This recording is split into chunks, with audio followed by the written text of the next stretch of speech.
नमस्कार साथियों, आप सभी का आर्यन ऑल एग्जाम नोट्स में मैं राम नरेश मिश्र स्वागत एवं अभिनंदन करता हूं। दोस्तों, आज मैं आप सभी के लिए बहुत ही महत्वपूर्ण नागरिक शास्त्र से जुड़े 30 महत्वपूर्ण प्रश्नों को लेकर आया हूं, जो कई बार परीक्षाओं में पूछे जाते हैं। यहाँ हमने बहुत महत्वपूर्ण प्रश्नों का चुनाव किया है, जो एक दिवसीय परीक्षा, टीजीटी, पीजीटी और अन्य तमाम परीक्षाओं में पूछे जाते हैं। तो आइए हम अपने प्रश्नों की शुरुआत करते हैं। और दोस्तों, यदि आप Aryan all exam notes channel पर नए हैं तो चैनल को सब्सक्राइब कर लें, बेल आइकन की घंटी दबा दें, अपने दोस्तों में शेयर करें, लाइक करें, जिससे हमारे द्वारा समय समय पर प्रसारित वीडियो आप सभी को प्राप्त होती रहे। तो आइए हम वीडियो की शुरुआत करते हैं।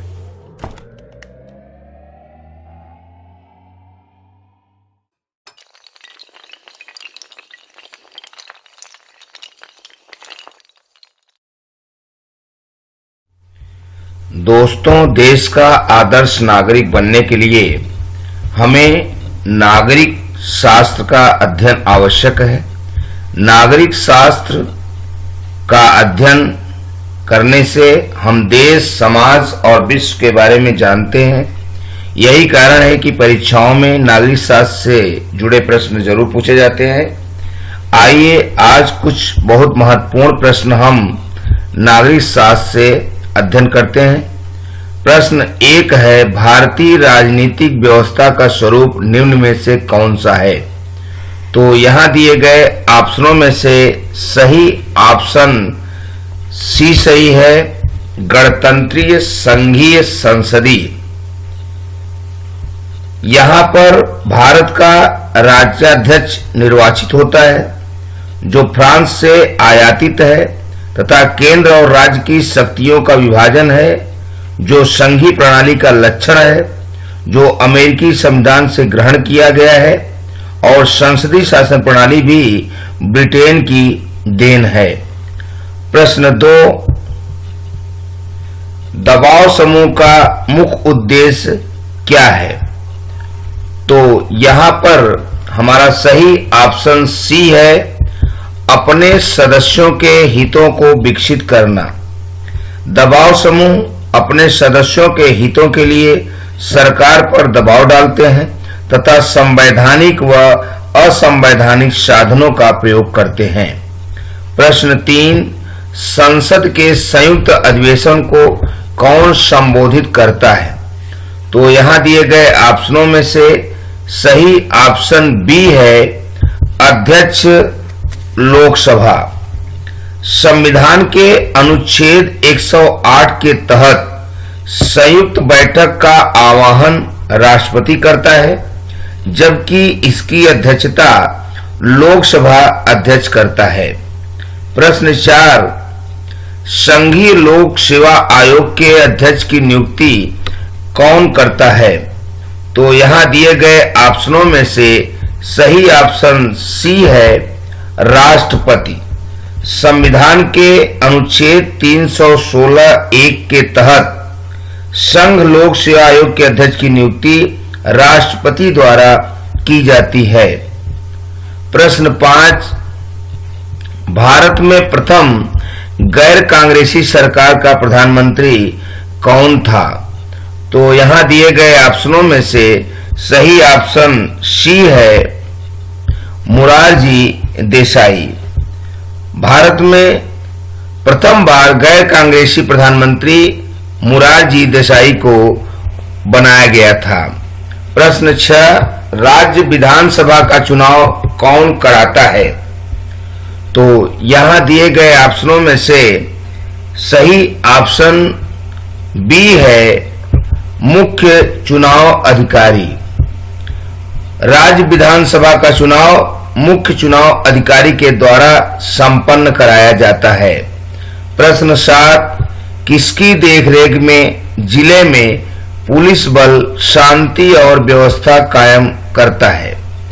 तो यहां दिए गए ऑप्शनों में से सही ऑप्शन ए सही है, जिलाधीश। जिले में कानून व्यवस्था बनाए रखने के लिए जिलाधीश उत्तरदायी होता है और वह जिले भर में पुलिस बल द्वारा शांति व्यवस्था कायम करता है। प्रश्न 8, मुख्य लेखा अधिकारी इनमें से किसके आय व्यय की जांच नहीं करते? तो यहां दिए गए ऑप्शनों में से सही ऑप्शन सी है, नगर निगम की। मुख्य लेखा अधिकारी राज्य सरकार, केंद्र सरकार तथा सरकारी उपक्रमों के आय व्यय की जांच करता है। नगर निगम के आय व्यय की जांच मुख्य लेखा अधिकारी द्वारा नहीं की जाती है। प्रश्न 9, निम्न में से कौन नौकरशाही की विशेषता नहीं है? तो यहाँ दिए गए ऑप्शनों में से सही ऑप्शन सी सही है, अक्षमता।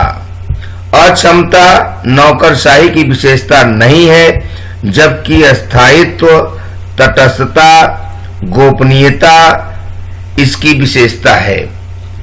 प्रश्न 10, उदारवाद किसका हित चाहता है?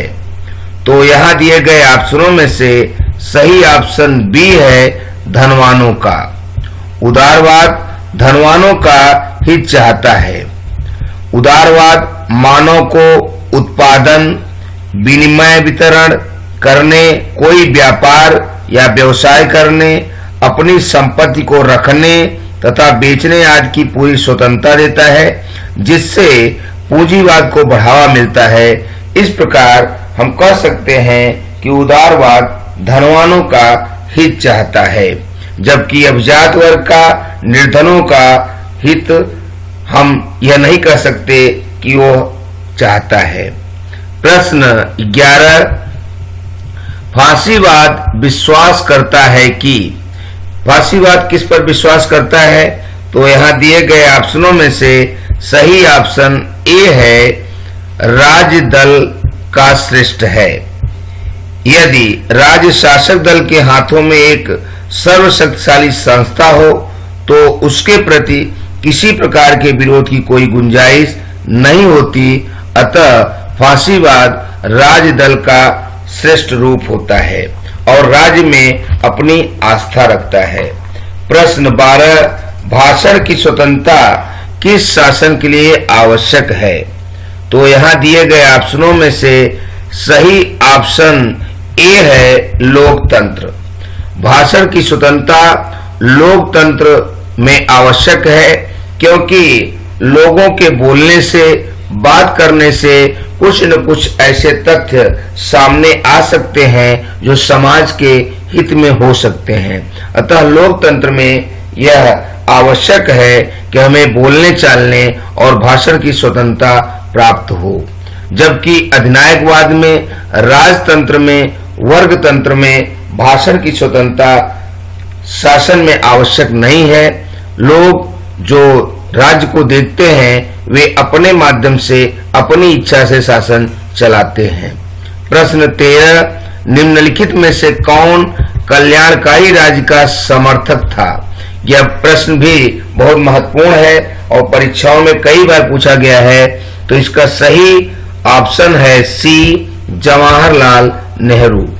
नेहरू जी का झुकाव समाजवाद की ओर अवश्य था, परंतु मिश्रित अर्थव्यवस्था की नीति के साथ उन्होंने समाजवाद को वहां अपनाने का आग्रह किया जहां तक वह कल्याणकारी राज्य का साथ निभा सकता हो। प्रश्न 14, भारतीय संविधान के अनुसार संसद की बैठक एक साल में कम से कम कितनी बार होनी चाहिए? तो यहाँ दिए गए ऑप्शनों में से सही ऑप्शन बी है, 2 बार। भारतीय संविधान के अनुसार संसद की वर्ष भर में 6 महीने पर एक बैठक अवश्य होनी चाहिए। इस प्रकार से 2 बैठक होनी ही चाहिए। प्रश्न 15, निम्नलिखित में से कौन सी दल पद्धति लोकतंत्र के अस्थायित्व के लिए सबसे उपयुक्त है? तो यहाँ दिए गए ऑप्शनों में से सही ऑप्शन डी है, द्विदलीय। द्विदलीय पद्धति लोकतंत्र के अस्थायित्व के लिए सबसे उपयुक्त है, क्योंकि 2 दल की पद्धति होने से देश में अस्थायित्व बना रहेगा और एक न एक दल सत्ता में काबिज रहेगा और ज्यादा प्रतियोगिता का दौर भी नहीं होगा। प्रश्न 16, नागरिक शास्त्र के अध्ययन का मुख्य विषय क्या है? तो यहाँ दिए गए ऑप्शनों में से सही ऑप्शन हमारा सी है, राज्य। नागरिक शास्त्र के अध्ययन का मुख्य विषय राज्य है। राज्य के बारे में ही हमें नागरिक शास्त्र में जानकारी प्राप्त होती है। प्रश्न 17, भारत में पंचायती राज व्यवस्था को द्विस्तरीय बनाने का सुझाव किसका था? तो यहाँ दिए गए ऑप्शनों में से सही ऑप्शन सी है, अशोक मेहता समिति का। अशोक मेहता समिति का गठन 1977 में किया गया, जिसमें पंचायती राज व्यवस्था को द्विस्तरीय बनाने का सुझाव दिया गया था। प्रश्न 18, भारत में संविधान सभा का निर्माण किस योजना के अंतर्गत हुआ? तो यहाँ दिए गए ऑप्शनों में से हमारा सही ऑप्शन ए है, मंत्रिमंडल मिशन। मंत्रिमंडल मिशन, जिसे हम कैबिनेट मिशन भी कहते हैं। कैबिनेट मिशन 1946 के अनुसार संविधान निर्मात्री सभा का गठन प्रांतीय विधानसभाओं तथा देशी रियासतों के प्रतिनिधियों के द्वारा किया जाएगा, ऐसा वर्णन किया गया। प्रश्न 19, राजनीति शास्त्र के पिता कौन माने जाते हैं? तो यहाँ दिए गए ऑप्शनों में से सही ऑप्शन बी है, अरस्तु। अरस्तु को राजनीति शास्त्र का पिता माना जाता है। अरस्तु ने ही राजनीति शास्त्र के बारे में बताया और लोगों को राजनीति के बारे में पता चला। प्रश्न 20, निम्नलिखित में से कौन सा राज्य नहीं है? तो यहाँ दिए गए ऑप्शनों में से ऑप्शन ए सही नहीं है, राजस्थान। राजस्थान भारत संघ राज्य की इकाई है, न कि संप्रभुता संपन्न राज्य। प्रश्न 21, राज्य कहे जाने के लिए अति आवश्यक तत्व है? तो यहाँ दिए गए ऑप्शनों में से सही ऑप्शन सी है, सर्वोच्च सत्ता। राज्य के 4 तत्वों में जनसंख्या, भूभाग, सरकार, संप्रभुता सबसे महत्वपूर्ण और आवश्यक तत्व हैं। इस प्रकार से हम कह सकते हैं कि राज्य कहे जाने के लिए अति आवश्यक तत्व सर्वोच्च सत्ता है। प्रश्न 22, राज्य की उत्पत्ति का सबसे सही सिद्धांत है? तो यहाँ दिए गए ऑप्शनों में से सही ऑप्शन डी है, विकासकारी सिद्धांत। राज्य की उत्पत्ति विकास के द्वारा मानी जाती है, जबकि दैवी उत्पत्ति का सिद्धांत, शक्ति सिद्धांत और पैतृक सिद्धांत भी इस राज्य की उत्पत्ति के सिद्धांत माने जाते हैं, लेकिन सबसे सही सिद्धांत विकासकारी सिद्धांत माना जाता है, क्योंकि यह माना जाता है कि लोगों के विकास के क्रम के कारण ही राज्य की उत्पत्ति हुई। जबकि कई लोग यह मानते हैं कि राज्य की उत्पत्ति दैवी शक्ति के द्वारा हुई, अर्थात देवता ने राजा को बनाया और राजा को भेजकर उसने राज्य की स्थापना की। और तमाम लोग बताते हैं कि शक्ति के द्वारा ही राज्य की उत्पत्ति हुई, और कुछ लोग पैतृक सिद्धांत को भी इस मानते हैं, लेकिन सर्वाधिक उपयुक्त विकासकारी सिद्धांत को ही माना जाता है। प्रश्न 23, लोकप्रिय संप्रभुता किस में निहित है? तो यहां दिए गए ऑप्शनों में से सही ऑप्शन हमारा सी है, जनता। लोकप्रिय संप्रभुता जनता में निहित होती है। इसका अर्थ ही जनता की प्रभुसत्ता है, अर्थात लोग, जनता जो है, हमारी जो जनता है वह अपने प्रतिनिधियों का चुनाव करती है और अपनी इच्छा प्रतिनिधियों पर जाहिर करती है, और प्रतिनिधि जनता की इच्छा को सही मानकर उन पर शासन करते हैं। इस प्रकार से लोकप्रिय संप्रभुता जनता में है। जनता चाहती है सरकार बनती है, जिसको चाहती है उसकी सरकार बनती है। प्रश्न 24, कौन सा सिद्धांत एकत्ववादी संप्रभुता का विरोधी है? तो यहां दिए गए ऑप्शनों में से सही ऑप्शन बी है बहुलवाद। एकलवाद की चिंतन धारा के विपरीत बहुलवाद की चिंतन धारा है और इस तरह से एकत्ववादी संप्रभुता का विरोध बहुलवादी सिद्धांत करता है। प्रश्न 25, लेवियाथन के लेखक कौन हैं? तो यहां दिए गए ऑप्शनों में से सही ऑप्शन सी है हॉब्स। लेवियाथन के लेखक हॉब्स हैं, जिसका प्रकाशन 1651 में हुआ था। प्रश्न 26, सामान्य इच्छा का प्रतिपादन किसने किया? तो यहां दिए गए ऑप्शनों में सही ऑप्शन सी है रूसो ने। रूसो के अनुसार राज्य एक नैतिक प्राणी होता है, इसकी अपनी इच्छा होती है जो व्यक्तियों की विभिन्न इच्छाओं के प्रयोग से भिन्न होती है। राज्य की यही इच्छा सामान्य इच्छा कहलाती है। प्रश्न 27, निम्न सिद्धांतों में किसके अनुसार राज्य की स्थापना जनता की इच्छा से हुई? तो यहां दिए गए ऑप्शनों में से सही ऑप्शन सी है सामाजिक समझौते के सिद्धांत से। राज्य की उत्पत्ति सामाजिक समझौते के सिद्धांत के समर्थक हॉब्स, लॉक, रूसो थे। उन्होंने यह सिद्ध किया कि राजनीतिक सत्ता लोगों की सहमति पर निर्भर है, अर्थात लोगों ने अपनी रक्षा के लिए राज्य बनाया और इस तरह से राज्य और लोगों में एक सामाजिक समझौता हुआ, इसी से राज्य का निर्माण हुआ। प्रश्न 28, स्वनिर्णय का सिद्धांत दूधारी तलवार है, यह बात किसने कहा? तो यहां दिए गए ऑप्शनों में से सही ऑप्शन बी है लॉर्ड कर्जन। स्वनिर्णय का सिद्धांत दूधारी तलवार है, इस बात को लॉर्ड कर्जन ने कहा था। कर्जन ने कहा कि अपने आप में निर्णय यह एक तरफा नहीं हो सकता, बल्कि दो पक्षों के बीच एक समझौता है, इससे तमाम तरह की दिक्कतें पैदा हो सकती हैं। प्रश्न 29, राष्ट्रीयता सभ्यता के लिए खतरा है, किसने कहा है? तो यहां दिए गए ऑप्शनों में से सही ऑप्शन ए है रविन्द्रनाथ टैगोर। रविन्द्रनाथ टैगोर अंतर्राष्ट्रीयवाद के समर्थक थे, अंतर्राष्ट्रीयवाद के साथ साथ राष्ट्रवादी थे। तो इस तरह से राष्ट्रीयता एक अपने आप में खतरा महसूस कराने वाला विषय है। रविन्द्रनाथ टैगोर ने कहा था कि हमें राष्ट्र के प्रति ही नहीं बल्कि अंतर्राष्ट्रीय भावना को रखना चाहिए, जिससे कि हम सभी वसुधैव कुटुंबकम की भावना में जी सके और सभी पूरे विश्व का कल्याण हो सके। और इस वीडियो का अंतिम प्रश्न, प्रश्न नंबर 30, अंतर्राष्ट्रीय न्यायालय कहाँ स्थित है? तो यहाँ दिए गए ऑप्शनों में से सही ऑप्शन डी है हेग में। अंतर्राष्ट्रीय न्यायालय का मुख्यालय हेग में है।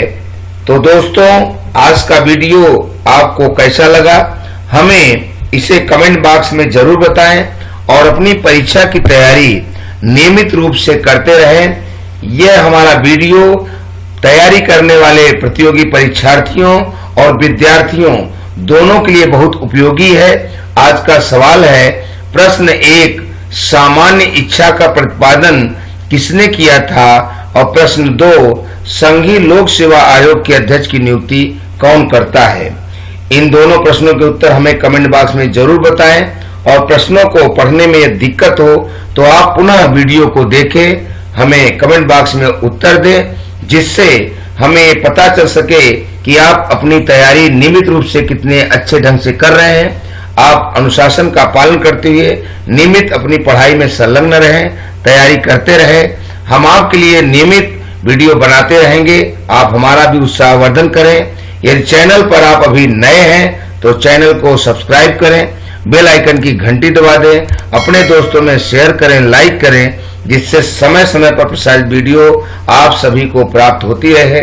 शीघ्र ही एक नए वीडियो के साथ पुनः आपको इतिहास का भाग 2 बताएंगे। आप नियमित देखिए। शुक्रिया, थैंक यू, धन्यवाद।